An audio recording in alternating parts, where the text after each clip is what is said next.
La petite Lubellule n'était pas comme les autres. Elle était née comme ça, avec un problème de voyelle. Cela s'entendait à peine, mais la petite Lubellule, elle, savait sa différence. Bonjour, lui crie un poisson, comme elle joue à frôler l'écume du courant. Je suis un poisson. Et toi, qui es-tu? Bonjour poisson, je suis une libellule. Ah oui, il me semblait bien aussi. J'adore les libellules, tu sais. Tu ne voudrais pas voler plus près, que je te vois mieux, petite libellule? Sûrement pas. Pour que tu essaies de m'attraper, tu peux toujours t'accrocher. Et puis, je suis une lubellule. Oui, oui, je ne suis pas sourd. Mais tu n'as pas à t'inquiéter, je ne digère pas la libellule. C'est à cause de vos grandes ailes. C'est toujours pareil, se disait-elle. Les gens ne vous écoutent pas. Ils n'en ont que pour leur propre intérêt. On pourrait leur dire n'importe quoi, par exemple qu'on est une lobellile. Ils ne réagiraient pas. Notre petite lubellule était excessive. Le plus ennuyeux pour elle, c'est quand un enfant l'apercevait. Oh, la jolie libellule! Ne manquait-il pas de s'exclamer? Cela l'attristait. Elle ne se reconnaissait pas. Qu'il la trouve jolie et admire son vol n'avait à ses yeux aucune valeur, puisqu'il la prenait pour une autre. Et comme elle ne parlait pas enfant, il n'avait rien à faire. Fâchée, elle filait à toute vitesse, en frôlant son visage jusqu'à lui faire peur. Notre petite Lubellule était orgueilleuse. Elle voulait qu'on l'aime pour sa singularité. Voilà tout. Elle n'y pouvait rien si elle était différente. Excessive et orgueilleuse toi-même, dit-elle à l'auteur. C'est celui qui dit qu'il est. Puisque c'est comme ça, elle s'était résolue au grand plongeon. Elle allait monter le plus haut possible, puis basculerait en piqué vers le centre du lac. Terminé la lubellule. Fini les soucis d'identité, les reproches, le manque d'amour et le manque d'amis. Bonjour, lui lança Hanneton, croisé pile à l'instant de sa bascule. Qui es-tu, toi qui voles si haut? Bonjour Anton, je suis une lubellule. Libellule, tu veux dire? Non, non, je veux dire lubellule. Tu ressembles drôlement à une libellule, pourtant. Peut-être, mais j'ai un U à la place du I, et c'est déjà une sacrée différence. Ah oui, c'est sûr. En tout cas, tu es très jolie, petite Lubellule. Le blaireau sarcastique. Ceux qui avaient connu son père ne s'étonnaient ni du parcours tordu, ni du caractère amer du blaireau. La famille, l'environnement proche, les accidents usuels de la vie forment chacun et le déforment. Sans doute pourrait-on remonter aux parents du père, à ce que ce dernier avait lui-même subi, à ce que ceux-ci avaient d'abord traversé, et ainsi de suite jusqu'à la préhistoire. Mais c'est à notre blaireau que je souhaite m'arrêter, transmettre ce que j'en sais, et évoquer surtout ses tentatives, à l'une et l'autre période, d'apporter clarté et douceur à sa vie rude et trouble. Il se trouvera toujours des voix pour l'accabler, d'autres pour le justifier. Puisse la mienne dire sans juger ni flatter.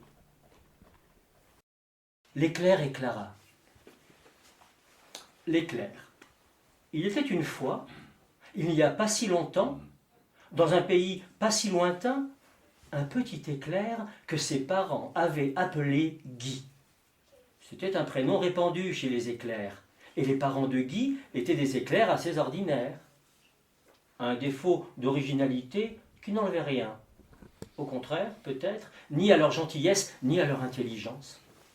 Efficace et précis dans la traditionnelle zébrure dont ils déchiraient la nuit ou la grisaille, ils vivaient leur vie d'éclair, respectés, appréciés de tous, travaillant vaillamment les jours d'orage, et il était rare qu'il n'y eût pas quelque part un orage. Clara.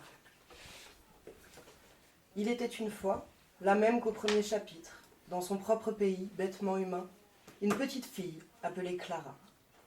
Clara vit à la campagne, dans son hameau dont elle connaît si bien le quadrillage des ruelles qu'elle pourrait en ébaucher un plan vu du ciel. Elle a ses coins d'observation. L'auvent de la grange à Camille et le grenier de la vieille maison inhabitée d'en face sont les plus fréquents. L'orage peut être dangereux. Il ne faut pas se promener à découvert, encore moins s'abriter au tronc d'un arbre. Rien n'est plus tentant pour la foudre qu'un arbre isolé au milieu d'un champ. Clara fait attention. Elle désobéit, c'est vrai, parce qu'elle n'a pas le droit de sortir lorsqu'il fait un si mauvais temps. Mais elle fait attention. Pas plus qu'elle n'a, de droit, celui de se rendre dans ce grenier, surtout au moyen sine qua non de cette vieille échelle rongée par les vers. Mais elle fait attention. Clara a un caractère plus encore fait d'indépendance que de désobéissance. Bref, elle fait ce qu'elle veut. On n'y peut pas grand-chose, juste souhaiter qu'elle veuille de bonnes choses. L'éclair et Clara. Lors de l'orage suivant, Clara était montée au grenier de la maison inhabitée. Un vieux fauteuil, passablement bancal, le cuir tout râpé et les ressorts déglingués terminaient là ses jours. Grâce à la petite, il servait encore un peu. Elle l'avait traîné et calé près de cette large ouverture sans fenêtre par où jadis on rentrait le foin. Bien installée, elle attendait les premières salves, projetant son regard au loin vers les sommets, au-dessus desquels surgissaient en règle générale les plus beaux spécimens. Chez Guy, c'était le temps des derniers préparatifs, moment essentiel de concentration, comme pour un sportif, un acrobate, ou n'importe qui avant n'importe quoi d'important. Rassembler son énergie, calmer sa pensée et diriger sa volonté vers l'événement. Chaque éclair n'intervenait qu'à une seule et brève reprise par orage. Il ne fallait pas se louper. Voilà pour cet extrait de l'éclair et Clara. Soleil, ce prodigieux soleil qui nous voit nous coucher, nous lever, nous coucher, tranche de terre après tranche de terre, quand surgit sa lumière, bien qu'elle disparaît. Enjeu de rotation, de course, d'orientation. Soleil auquel parfois, par d'innocents nuages, nous nous trouvons cachés, sans pour si peu contrarier l'astre sage qui persiste à briller sans jamais s'arrêter, sans même sourciller, pas très intéressé. Car le soleil se fiche d'observer nos passions, que soit sincère ou triche, l'animal qui, doué de prétention, sous ses rayons s'affiche, boursouflé d'ambition, travaillé par sa faim, proche et sans rémission. Ce prodigieux soleil qui nous va nous coucher, nous lever, nous coucher, tranche de terre après tranche de terre, quand surgit sa lumière, bien qu'elle disparaît. Montagnes, arbres et ruisseaux. Les montagnes ont des têtes de dieux et des formes de femmes qui font l'homme ambitieux et réveillent son âme. Les arbres les plus vieux, même rompus, même morts, sont les représentants curieux de la beauté du sort. Les ruisseaux percent la nature et la bercent des mille et un murmures de leurs tendres averses. Entre deux eaux, la truite se maintient au courant, toujours prête à la fuite, belle au rocher dormant. Les bois sont le refuge du pas des animaux qui, non sans subterfuge, vont du gîte au ruisseau.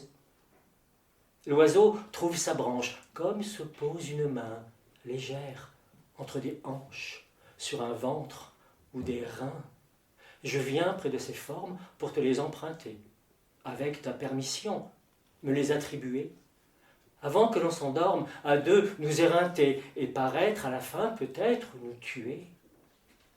Il est dans la nature, comme dans le théâtre, de jouer à faire semblant, d'aimer et de combattre, car la vie n'est pas sûre, mieux vaut s'habituer, et sans être mourant, avoir du moins sué. Montagnes, arbres et ruisseaux. Les montagnes ont des têtes de dieux et des formes de femmes qui font l'homme audacieux et réveillent son âme. J'ai dit qui font l'homme ambitieux et réveillent son âme. Non, qui font l'homme audacieux et réveillent son âme.